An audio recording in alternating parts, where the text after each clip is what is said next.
Became, hey, astronomically gets it. We want to help people come into the hobby, spark an interest to keep them going, keep them motivated. So to do that, Astronomers Without Borders came up with a whole month-long astronomy celebration for this. And they call it Global Astronomy Month. Now, I'm not going to read everything what I wrote here, except for that last line, because that's really what it's all about to us, that everyone, everywhere, all see the same moon, the same planets, many of the same stars. Now, I don't want to go into why not all the same stars, but many of the same stars, and we all live under the same sun. So that kind of unites us like that. We're all there on our planet looking up. Okay, now we're wrapping things. We're coming back down here. Let's talk about solar system tasks. We have a lot of stuff in our solar system to look at. We have at least a dozen activities, which hopefully people will see what's going on in our own solar system.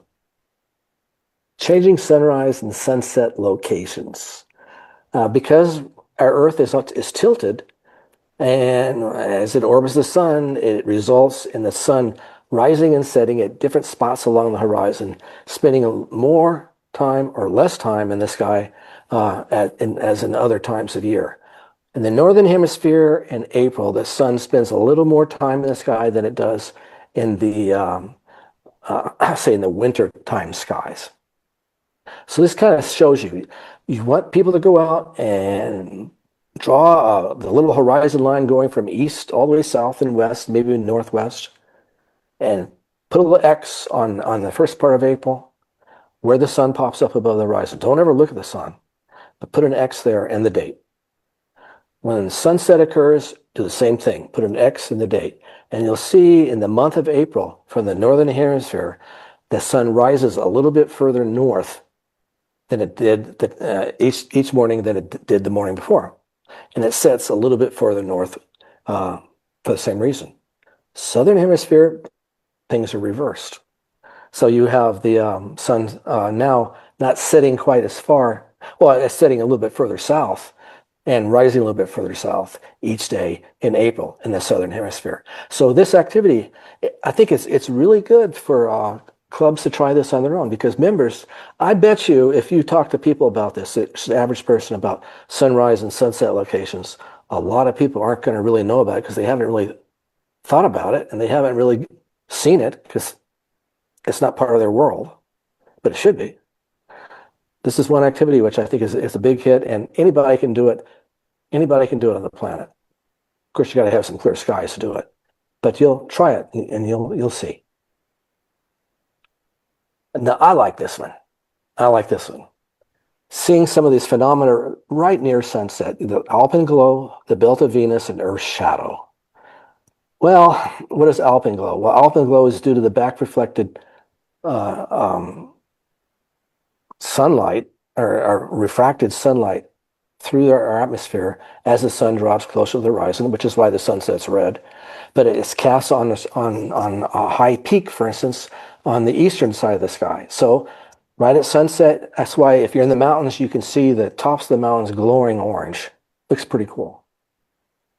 Now, the belt of Venus is something very similar, but it's more of the, what did I have, that back reflected sunlight from off of particulates in the atmosphere. And it's kind of a orangish, purplish band going across the sky, and it goes all the way around the sky, basically. It has nothing to do with the planet Venus. It has more to do with the gods of Greek mythology, Venus there, and that's what it's called, the belt of Venus. And the last one, which I always like pointing out, it's just the Earth's shadow. As the sun sets, once it drops below the horizon, for the first 5 minutes, sun drops a little lower all the time. Well, that means that shadow has to be rising a little bit at the same time. And you can see it. You can see it as a dark purplish cone rising very slightly above the horizon, very slowly. And as the sun goes even further, this cone rises higher, but it seems to dissipate because the sky itself is becoming darker. You just don't see it anymore. The shadow is always there, but it's always off of the sun. This is something that a lot of people don't even realize, but it's something that anybody can do any place. And it is something that if you have an event, a star party People ask, what are we going to do here? I mean, it's not even dark out yet.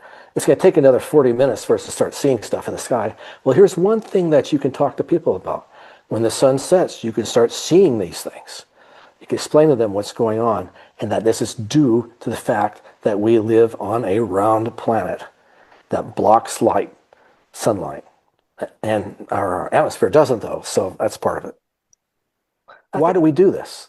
And I started out by saying one reason why we do it is to something to try to spark that interest in somebody. So which one of these many activities will spark that interest?